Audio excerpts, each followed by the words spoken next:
Praise the Lord, everyone. Praise the Lord. Praise the Lord. Man, thank each of you for joining with us for Sunday School Bible Study, coming from Charlene's Outreach Ministries. We have a powerful lesson for today. What is the way into the kingdom? What is the way into the kingdom? Our lesson is coming from Matthew 7, verse 21 to 27. And as we look at this lesson, we want to ask, do you know what it truly means to do the will of the Father? Let us gain confidence as we look into this passage of Scripture that our religious practices align with God's will. Here in Matthew 7, 21 to 27, it holds a crucial message that challenges each of us to examine our motives and ensure our actions align with God's desires.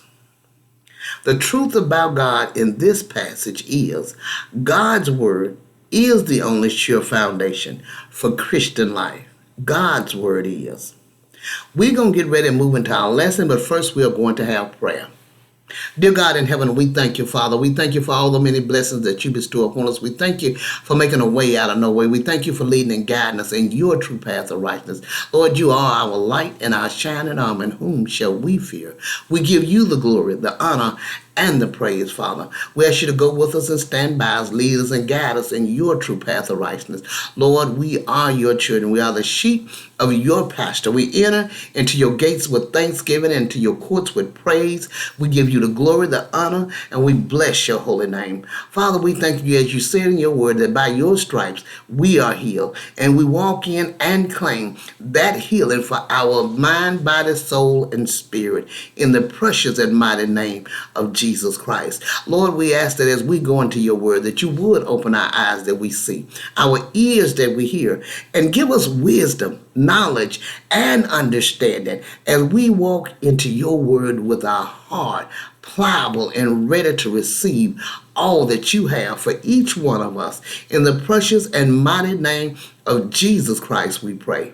Amen and amen. All right, our lesson, as we stated, is coming from Matthew 7, verse 21 to 27, and we are talking about the true way into the kingdom. Verse 21 says, "Not everyone who says to me, 'Lord, Lord,' shall enter the kingdom of heaven, but he who does the will of my Father in heaven." You know, as that passage of scripture, I read it, and it comes to me to say, not everyone that claims that they are under the spiritual realm of Christ, not everyone that says that they are a child of God, receives what the Lord, what they believe, that because they are not walking in the way that God would have them to walk in. So we want to look at this real closely and engage our life and our walk with Christ. Amen. Okay, the Lord Jesus warns against people who falsely profess to acknowledge him as Savior. Many times people even feel that he is their Savior, but have never been converted, or not everyone who says, calls Jesus Lord, Lord, shall enter the kingdom of heaven. Only those who do the will of God enter the kingdom of God, enter the kingdom of heaven. Amen. We cannot just be mouthers of the word. We have to be doers of the word. Amen. Shall enter the kingdom of heaven. Only those who do the will of God shall enter the kingdom of heaven. And this is the first step in doing the will of God, is to believe on the Lord Jesus Christ. Amen. That he is the one that came in the flesh, all man and all deity. Amen. He is the one that came and died on the cross for our sins and risen again. Amen. If he did not rise, as Paul says, then we are all just lost. Amen. If he didn't rise, then we shall not rise. So we have to have faith and believe that he rose. Amen. Verse 22 and 23 says, many will say to me in that day, Lord, Lord, have we not prophesied in your name, cast out demons in your name, and done many wonders in your name? And then I will declare to them, I never knew you. Depart from me, you who practice lawlessness. Amen. To me, that stands in the fact of saying that I'm walking in my own righteousness and not his righteousness. I'm walking in my own will. I accepted him as my Lord and Savior, but I walk in my own righteousness and claim that he is my Lord and Savior. On Judgment Day, when unbelievers stand before Christ, in Revelation 20:11 through 15, many will remind him that they prophesied or cast out demons or performed many wonders, all in his name. But their declaration will be in vain. Jesus will declare to them that he never knew them or acknowledge them as his own. From these verses, we learn not all miracles are divine origin, and not all miracles workers are divinely accredited. A miracle simply means that a supernatural power is at work. That power may be divine or it could be satanic.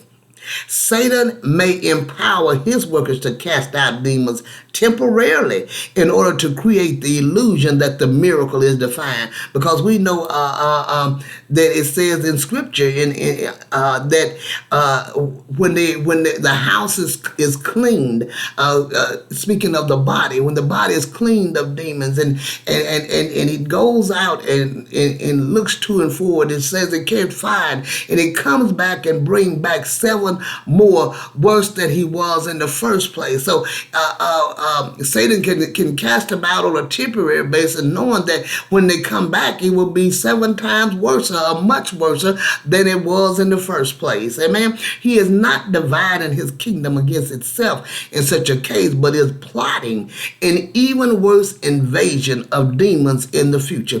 Just like Satan, when he was speaking with Jesus Christ, when he was out 40 days and 40 nights, and he was fasting, and he was being tempted of the devil. Satan used portions of scripture to quote to Jesus. He just put it in his own manner, in his own way. How many times do we put scripture out of in our own inference of how we think they should be said, or how we feel that that we get a better understanding as we change the way it's said? Amen. So we have to be mindful that we is doing it for the right reason and in the right way. Amen. Verse 24 to 25, speaking on the parable of the 2 builders, therefore, whoever hears these sayings of mine and does them, I will liken to him as a wise man who built his house on the rock. And the rain descended, the floods came, and the winds blew and beat on that house. And it did not fall, for it was founded on the rock. Also, this passage is also seen in Luke 6:47 to 49. We are to build on that rock, which is Christ. Amen. Jesus closes his sermon with a parable that drives home the importance of obedience. It is not enough to hear these sayings. We must put them into practice. The disciple who hears and does Jesus' commands is like a wise man who built his house on the rock.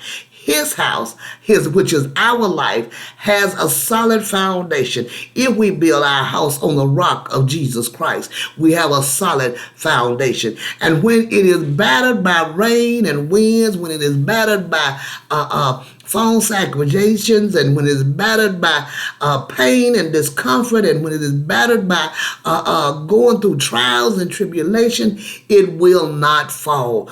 It will hold on to that rock. It's in verse 26 and 27, it said, but everyone who hears these sayings of mine and does not do them will be like a foolish man who built his house on the sand, and the rain descended, and the flood came, and the winds blew and beat on that house, and it fell, and great was its fall. We know that just in reality, in building our house on the sand, it is not a sure foundation. It is something that erosion can quickly rot away, and as the water hit it kind of slides down the slope, and instead it begins to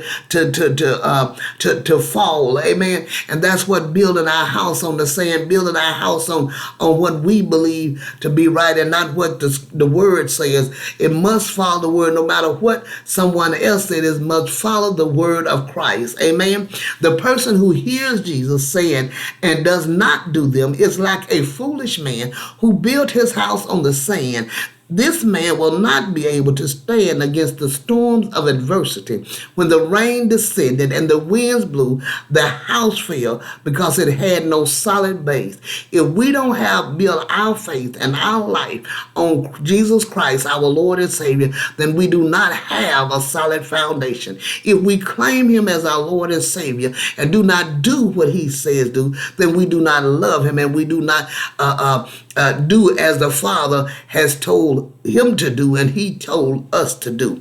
Amen. If a person lives according to the principles of the Sermon on the Mount, the world calls him a fool. Jesus calls him a wise man. This is the one that get closer to being moving and walking in the will and the way of God.